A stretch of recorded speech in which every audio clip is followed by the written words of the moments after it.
नमस्कार, डॉक्टर सर्वेश कुमार सुयस, news editor, राष्ट्रीय समाचार बुलेटिन में आपका स्वागत है।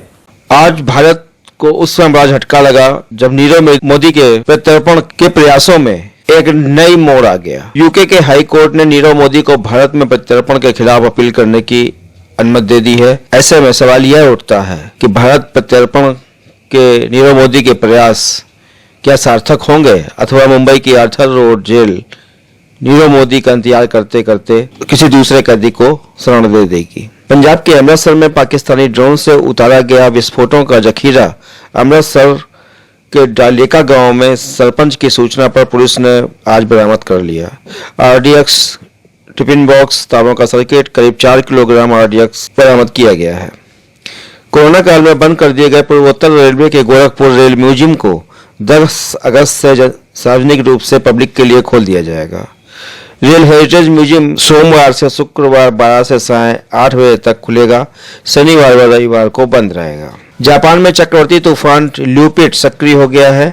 वहां पर रेड अलर्ट जारी कर दिया गया है। लोगों से समुद्र के पास न जाने की सलाह दी गई है। यह काफी खतरनाक बताया जा रहा है, जिसके चलते कई उड़ानें भी रद्द कर दी गई हैं। टोक्यो से लौटी भारतीय पुरुष व महिला हॉकी टीम का आज नई दिल्ली के अशोका होटल हॉल में भव्य स्वागत किया गया। इस मौके पर पुरुष एवं महिला हॉकी टीम का होटल ने विशेष रूप से स्वागत किया।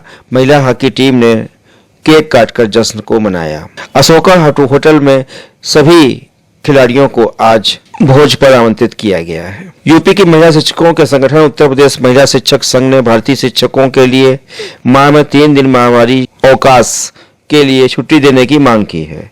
ये संगठन 1,68,000 सरकारी स्कूलों में काम करने वाली 2 लाख महिला शिक्षकों का प्रतिनिधित्व करता है। संगठन का कहना है कि महिला शिक्षक पब्लिक ट्रांसपोर्ट से कई किलोमीटर का सफर करके बच्चों को पढ़ाने जाती हैं या आंगनवाड़ी के कार्य करने जाती हैं, जिसे देखते हुए सरकार को तत्काल ये छुट्टी स्वीकृत कर देनी चाहिए। सुप्रीम कोर्ट के न्यायाधीश डीवाई चंद्रचूड़ और एमआर शाह की पीठ ने केंद्र सरकार से यह जानना चाहा है कि अगर कोविड-19 की तीसरी लहर आ गई तो उससे निपटने के लिए उसके पास क्या तैयारी है। इसके साथ ही सुप्रीम कोर्ट ने केंद्र को कोविड-19 महामारी के दौरान राज्यों व केंद्र शासित प्रदेशों को ऑक्सीजन आवंटित करने के मामले में बनाए गए राष्ट्रीय कार्यबल टास्क फोर्स की सिफारिशों पर की गई कार्रवाई की रिपोर्ट पेश करने को कहा है। अदालत ने सरकार को 2 सप्ताह का समय दिया है। फिल्मों और टीवी के जाने माने अभिनेता अनुपम श्याम का आज निधन हो गया। वे लंबे वक्त से किडनी रोग से जूझ रहे थे और बीमार चल रहे थे। वे इस समय आर्थिक तंगी का भी शिकार थे। सज्जन सिंह के किरदार में अनुपम श्याम अब हम लोगों को नहीं दिखेंगे। उनके निधन से टीवी जगत की फिल्म अभिनेताओं में शोक की लहर दौड़ गई। प्रधानमंत्री नरेंद्र मोदी पीएम किसान सम्मान निधि पीएम किसान योजना के तहत किसानों को नवी किस्त आज जारी कर दी गई। इसके तहत प्रत्येक किसानों के खाते में 2,000 रुपए भेजे गए। प्रधानमंत्री ने 9.75 करोड़ किसानों के खाते में 19,500 करोड़ रुपए की राशि भेजी है। इस योजना में अब तक 1 करोड़ 30 लाख से अधिक लाभार्थियों को यह राशि प्राप्त हो चुकी है। इस मौके पर पीएम मोदी ने कहा कि खरीफ हो या रबी सीजन, किसानों से एमएसपी पर अब तक की सबसे बड़ी खरीद की गई है। इससे धान किसानों के खाते में लगभग 1,70,000 करोड़ रुपए और गेहूं किसानों के खाते में लगभग 85,000 करोड़ रुपए सीधे खाते में पहुंचे हैं।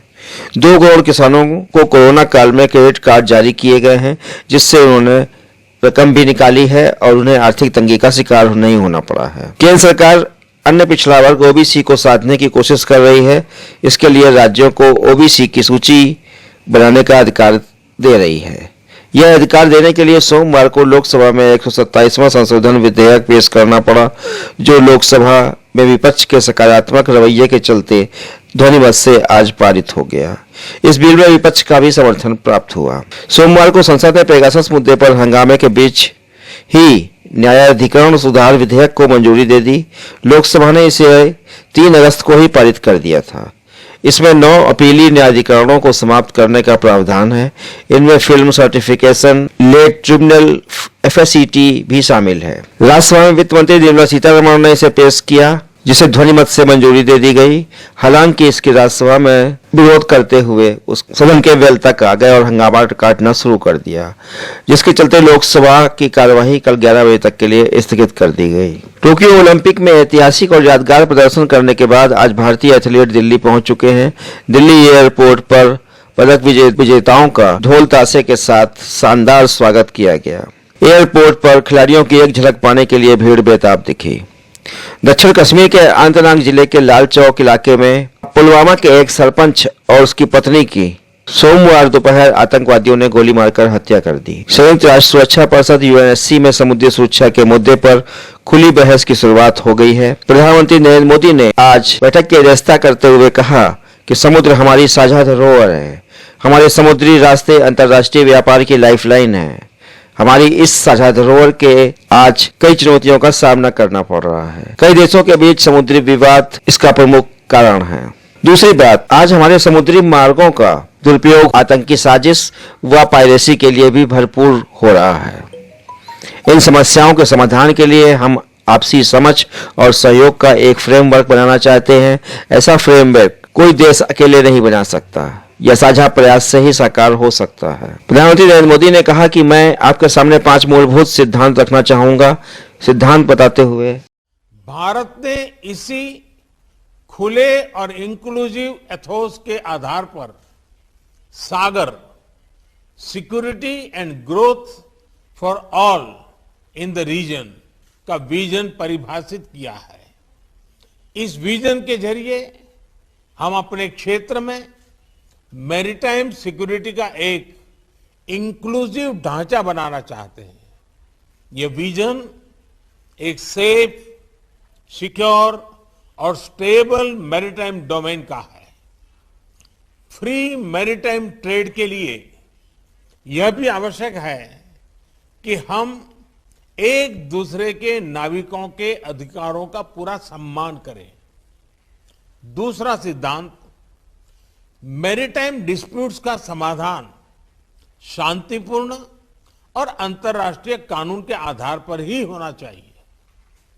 आपसी ट्रस्ट और कॉन्फिडेंस के लिए यह अति आवश्यक है। इसी माध्यम से हम वैश्विक शांति और स्थिरता सुनिश्चित कर सकते हैं। भारत ने इसी समझ और मैच्योरिटी के साथ अपने पड़ोसी देश बांग्लादेश के साथ अपनी मैरीटाइम बाउंड्री को सुलझाया है। तीसरा सिद्धांत, हमें प्राकृतिक आपदाओं और नॉन स्टेट एक्टर्स, इनके द्वारा पैदा किए गए मैरीटाइम थ्रेट्स का मिलकर सामना करना चाहिए। इस विषय पर क्षेत्रीय सहयोग बढ़ाने के लिए भारत ने कई कदम लिए हैं। साइक्लोन, सुनामी और प्रदूषण संबंधित समुद्री आपदाओं में हम फर्स्ट रिस्पॉन्डर रहे हैं।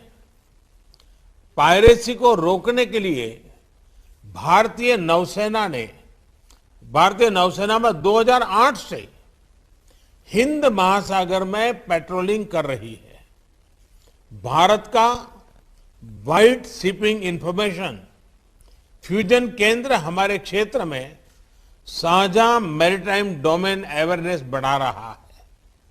हमने कई देशों को हाइड्रोग्राफिक सर्वे सपोर्ट को और समुद्री सुरक्षा में प्रशिक्षण भी दिया है। हिंद महासागर में भारत की भूमिका एक नेट सिक्योरिटी प्रोवाइडर के रूप में रही है। चौथा सिद्धांत, हमें मैरीटाइम एनवायरनमेंट और मैरीटाइम रिसोर्सेज को संजोकर रखना होगा। जैसा कि हम जानते हैं, ओशन का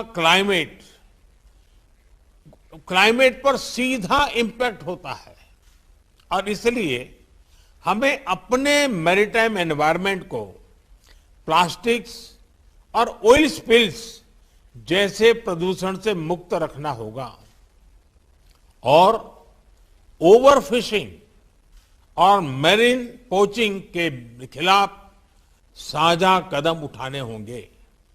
साथ ही हमें ओशन साइंस में भी सहयोग बढ़ाना चाहिए। भारत ने एक महत्वाकांक्षी डीप ओशन मिशन लॉन्च किया है।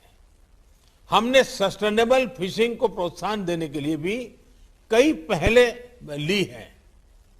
पांचवा सिद्धांत हमें रिस्पॉन्सिबल मैरीटाइम कनेक्टिविटी को प्रोत्साहन देना चाहिए। यह तो स्पष्ट है कि समुद्री व्यापार को बढ़ाने के लिए इंफ्रास्ट्रक्चर का निर्माण आवश्यक है, लेकिन ऐसे इंफ्रास्ट्रक्चर प्रोजेक्ट्स के डेवलपमेंट में देशों की फिस्कल सस्टेनेबिलिटी और एब्सॉर्प्शन कैपेसिटी उसको भी ध्यान में रखना होगा। इसके लिए हमें उचित वैश्विक नॉर्म्स और स्टैंडर्ड्स बनाने चाहिए, जिस पर खुली बहस होनी चाहिए। जलवायु परिवर्तन पर अंतर सरकारी समिति IPCC की छठी आकलन report AR6 climate change 2021 the physical science basis के लेखक ने कहा कि महासागर के गर्म होने से समुद्र स्तर में वृद्धि होगी। इससे तटीय क्षेत्रों में और ज्यादा बाढ़ आएगी व समुद्री जल स्तर बढ़ेगा। अन्य महासागरों की तुलना में हिंद महासागर ज्यादा तेजी से गर्म हो रहा है। इसके कारण भारत को तीव्र ग्रीष्म लहर व बाढ़ का खतरा झेलना पड़ेगा। यह जलवायु परिवर्तन का ऐसा खतरा होगा जिसे टाला नहीं जा सकता है।